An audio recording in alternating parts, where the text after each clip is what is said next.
It is day 2 of the 2021 EHL Frozen Finals. March Madness wasted no time attending this event. I'm the EHL beat writer, Kyle McKenna, alongside my Jersey boy, Chris Russo. Thank you for saying Jersey boy. I appreciate it so much. It's good. It's good to be here on the other side of the Delaware. So the teams wasted no time making things exciting for us yesterday. We should waste no time either just diving into things. Boston Junior Rangers, New Jersey 87s, puck drop at 4:30. These two teams wanted each other, and I think they planned on wanting each other to meet on Sunday, but here we are. Both teams are 0-1 after suffering some tough losses yesterday, Chris. As I would put it, Christmas came early for these two teams because it's potentially win or go home. Yeah, I think both of these teams obviously wanted to meet under different circumstances, and these were probably the two teams that most people expected to win yesterday, but big upsets for Lumberjacks and for New Hampshire. And again, these are arguably the two best teams in the league. And today may very well decide, and we talked about this, you and I talked about this, and Neil Rabin, and we talked about this.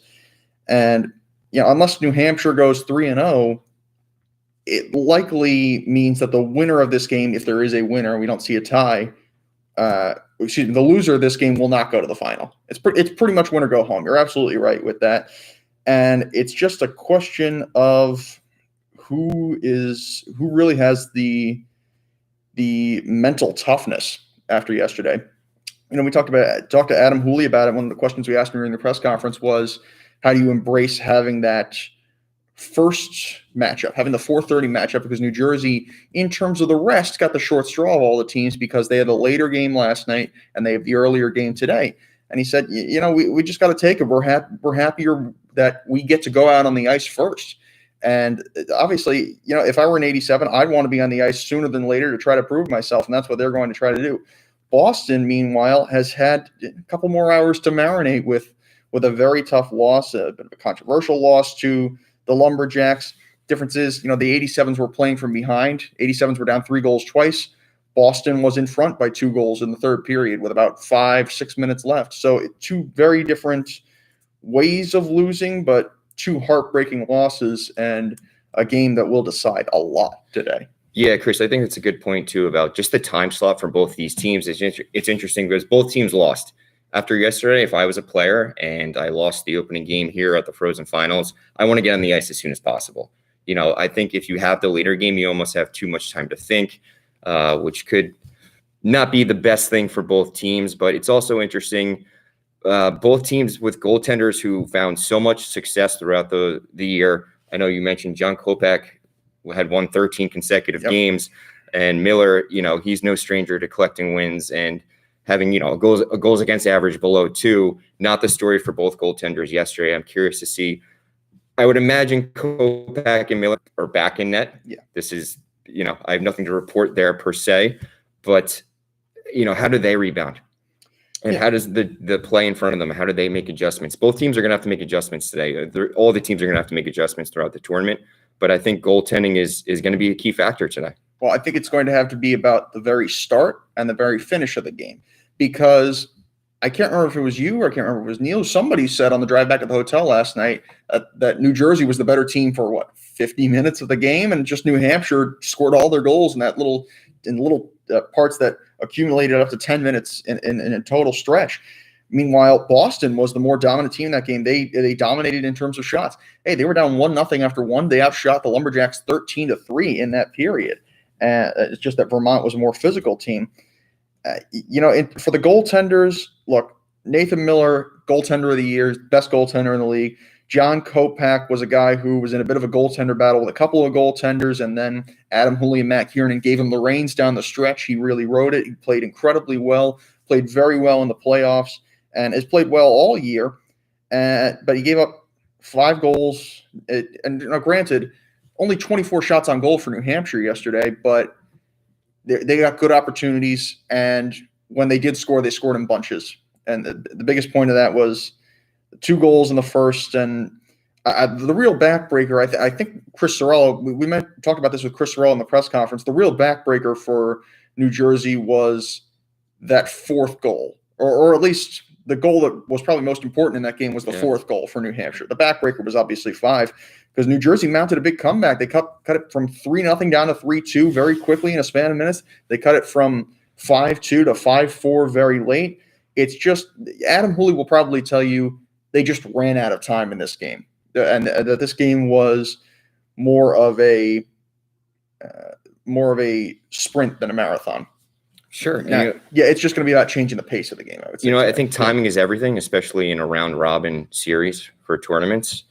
And, we mentioned it yesterday. I was a big believer in the Avs against the 87s, and it's just how they match up with each other. So today, Rangers 87s, they're kind of run-and-gun teams, good goaltenders. They're deep down the middle of the ice, the old Kyle McKenna I formation. You need your center, your D, your goaltender. But I think the first goal is really important today.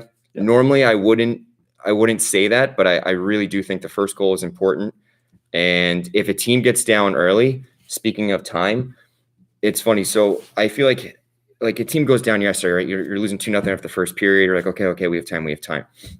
It's true. You do. You have some time to rebound. We saw the Lumberjacks pop in 3 goals in less than 5 minutes. But today I think it's a little different. You're running out of time at this point, especially when you're 0-1. So I think those first 5 minutes, again, are crucial for the Rangers and the 87s. And maybe afterwards we'll have this conversation like, wow, the first goal really was that important. It's going to make a huge difference because you think about it, Vermont got the first goal, and for Boston, they were up 3-1, and they still, they'll tell you they should have won that game yesterday for multiple reasons. But it's funny, you actually brought up 3. You think about it, you forget the empty netter. They actually scored 4 in the last 5.5 minutes of that game to really put away Boston. So each of these teams gave up the first goal, and Boston will probably tell you, look, if Boston was up 3-0, it would probably be a different story, but that first goal makes a huge difference because retrospectively speaking, it kept Vermont in the game. Because if you're, scoreless for a while and Boston dominates on the shots, you got to feel a lot worse than if you got a 1-0 lead and you're getting dominated in terms of play. 87s battled back late. And the first goal is going to be incredibly important in this game. If you look at Boston's stats through these playoffs, I mentioned it to you before the show. Boston in these playoffs outscore opponents 6-2 in the first, 10-3 in the second. And even though they're 4-1 in this postseason, they're actually being outscored in the third period. And it's funny, you brought it up. You're right. It's all a matter of them playing with a lead. They are so much better with a lead. I've seen that in the South with, I think, Team Maryland in particular. Obviously, it's a different class of teams, but there's such a strong defensive team that they're so much better playing with a lead. They even get a little more aggressive. So it's going to be that very end for Boston that's going to make the biggest difference. Well, it's interesting. So we all know this. The 87s, the Rangers, they're not used to losing, and they're not used to losing throughout a contest. So when the tables turn and you put them on their heels, it's something new. It's something different. It's a different feeling. It's a different vibe on the bench. It's a different vibe in the locker room. It's a different vibe when you leave the rink and go to bed at night. So one of the X factors, I think, for the Rangers is their defense core. I think they have a much stronger defense than we realize and that we actually talk about on whether it's the podcast or, maybe something like this segment or ask in the post-game press conference.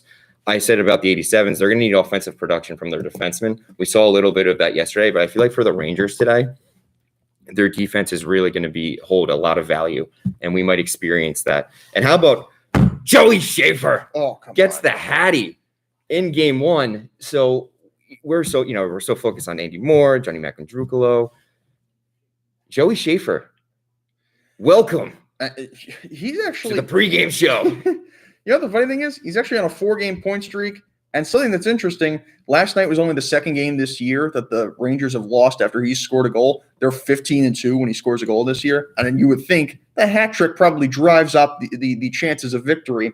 But the problem is it was only really their top line that produced last night. And you know what? You can talk all you want. It's true Joey Schaefer was the star of the game. Nathan Young was as good a player on the ice for Boston or for either team as anybody last night. I talked to Rich DiCaprio about this. I think this was after the second period when I said, hey, Young had a heck of a period. And he said, oh, yeah, he created all 3 of those goals. It's absolutely true. The first one in particular, it was the shorthanded goal, which was a big killer for Vermont. The fact that he came in and blocked the shot and then was able to create Schaefer's breakaway, a little poke check to create a 2-on-1. And Young was excellent at both ends of the ice. But you're right. It's the defensive core, because it's not even just the defensive core. It's anybody but those three guys. It's anybody but Schaefer, Young, and Bazal, because those three guys produced incredibly well. And on probably almost any other given night, Boston's going to win a game with those guys, producing like that. But this was not a normal night. So you're absolutely, it's going to have to be Bull, Rodrigue, Legro. I'm not sure if Mueller's going to be in the lineup. Latvala. All these guys are going to have to step up. And the junior Rangers are going to need some depth scoring, because with a team like them, for as many, we've said they're arguably the deepest team in this tournament. We've said, for God's sake, Andy Moore is the rookie of the year and is their leading scorer. He was on the third line last night. Yeah, it's kind of mix and match. It is interchangeable, but it's still, it's a fair point. Something else we didn't touch on for this contest, and then we'll transition over to the Avalanche and Lumberjacks special teams department. 87s came out yesterday and were much more physical than I've ever seen them play to start the contest. Things kind of settled down. I think today is just going to be a lot of emotion. So it's how do we handle that emotion? How do you handle it on the bench? How do you handle it out on the ice? How do you handle it in between the pipes? So keep an eye on special teams too, but let's go up Mikes and down Jakes, where they make molasses cakes. Lumberjacks, Avalanche, the Avs, fresh off a win after having a couple weeks off. Timing is everything, Chris, no? Timing absolutely is everything. And Chris Sorella, look, we weren't sure how confident he was in the answer, I think during the awards show, but he said that his mentality was, we're the underdogs. We're going to play like the underdogs, and we're going to embrace that. And what do you know? He was right. And New Hampshire pulled off a big victory over the 87s against one of the two best teams going into this tournament last night. It's a big win for New Hampshire. The most important thing was timing. New Hampshire, it really was timing, because New Hampshire, we mentioned, New Jersey was probably the better team for most of that game, but New Hampshire scored at the right time. And in particular, the fourth goal by, I think it was Metachenko at the fourth goal. Yes. And that was definitely the biggest, just to off an offensive zone draw too. Oh yeah, that's something we have to pay attention to, is when you ice the puck, you do take advantage of those offensive zone draws and cash in. Yeah, so a big part of it was just quelling that 2-goal comeback there that the 87s had made, because if not for that one right there immediately after, 87s might not only come back and tie the game, but perhaps win it. The 87s were a very physical team last night, and New Hampshire was able to absorb that, though. They were able to put pucks in the back of the net, and they were able to match that physicality, because obviously, even though Chris Aarons is the only guy who's the holdover from that team, they got Chris Sorrell, they got that entire coaching staff. It's a championship caliber team. Sure. These two teams have played each other religiously all year round from the North Division. So there's not going to be any of that like feeling out process early on. So I think we'll get right into the swing of things with that game. And in comparison to BGR and the New Jersey 87s, I almost kind of felt like the Avs, like they had that nothing to lose mentality, which is great. And they were just a little more loose yesterday when they stepped on the ice, in my opinion, compared to the other three teams. And you're referring to the Avs as the underdogs. I think the Lumberjacks consider themselves underdogs too. So it's kind of like a battle of the underdogs. And then, prior, it's the battle of like, well, we thought our motto was championship from day one. Very impressed yesterday with Raduzzi between the pipes for the Lumberjacks. I never realized just how athletic he is. His side-to-side movements were efficient, and I thought his rebound control was good. He knew when to get a whistle for his team, grab a line change. He looked very calm, cool, and collected. And I think that just speaks volumes to how both teams approached yesterday and approached this tournament. Paul Fine-Lease, I know you mentioned, is a guy who's just been on a roll, and what is it, 6 points in 5 games? Oh, I got something even better. Okay, so he had 3 assists versus the Junior Rangers on Wednesday. That's insane. 5. He scored in all 5 playoff games. He's on a 5-game point streak. And yeah, that's what it is. 3 goals, 11 assists, 14 points in 5 postseason games, which is ridiculous for Paul Fine-Lease. Egan Schmidt has been almost as good. He's got 15 points in the last 7 games. But Paul Fine-Lease, you could argue, is the most valuable player on this Lumberjacks team. It was interesting. So the Lumberjacks are down 3-1, 5 minutes left. And I remember seeing, Raduzzi goes to the bench, I think, because they were going on a power play. Or maybe it was 3-2, and he gets pulled. And I remember asking him, like, do you remember how much time was left when you guys were down 3-1 or saying? He's like, no. And Yeah, you want to be aware of the time, but that just speaks confidence to me. Well, you know what the funny thing about that is? So the way we do it is I'll hand my mic off to Brittany Hart as we get under 5 minutes and I do my last report. I figured the game was probably going to be over and Boston was going to hold on. I saw that Vermont was going on the power play. You figured maybe they got a shot. But the way the Junior Rangers have played pretty much the entire game after the Lumberjacks' first goal, they were so dominant, you figured it was probably done. And so I didn't even know when they pulled the goaltender, if I'm being completely honest. I don't think I saw Raduzzi out of his net. But that just shows you also how quickly, how fast-paced, and how dominant that last 5 minutes was for the Lumberjacks. It was insane. It should be interesting, too. We were just talking about special teams briefly with the 87s and the Rangers. These two teams don't like each other, Avalanche and Lumberjacks. And something's at stake here. So when something's at stake, it's emotions are high. So it's going to be like who's more disciplined, too.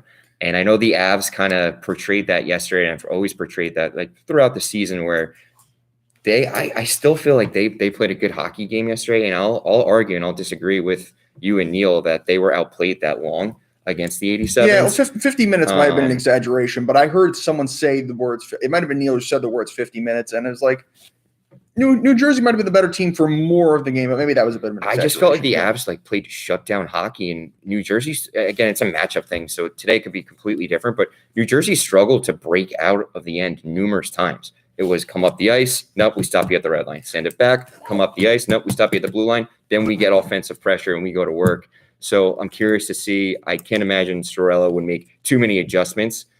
As he said yesterday, I mean, that's just Avalanche hockey. Yeah, well, I heard at least once last night, Chris Sorella from the bench saying we got to shut down the middle of the ice. That's what he was saying to his boys.